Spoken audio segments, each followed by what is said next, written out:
Ready to send money across borders with ease. This tutorial will show you exactly how to use the Worldremit app. First, tap the Worldremit icon on your phone to open the app, then look for the big, blue Send Money button and tap it. It's usually right in the center of the screen. Next, choose the country you're sending money to. You can scroll through the list or use the search bar at the top to quickly find your recipient's country. For example, let's say we are sending money to Nigeria, so tap Nigeria.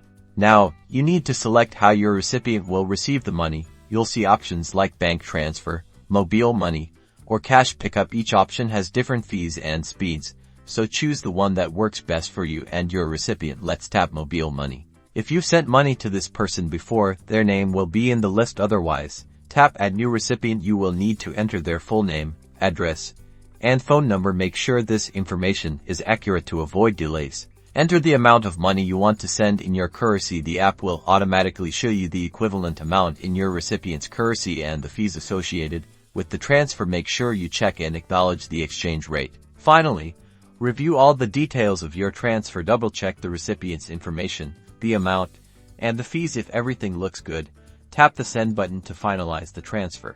You'll see a confirmation screen with a tracking number. You and your recipient can use this number to track the transfer's progress. That's it. You've successfully sent money using the Worldremit app.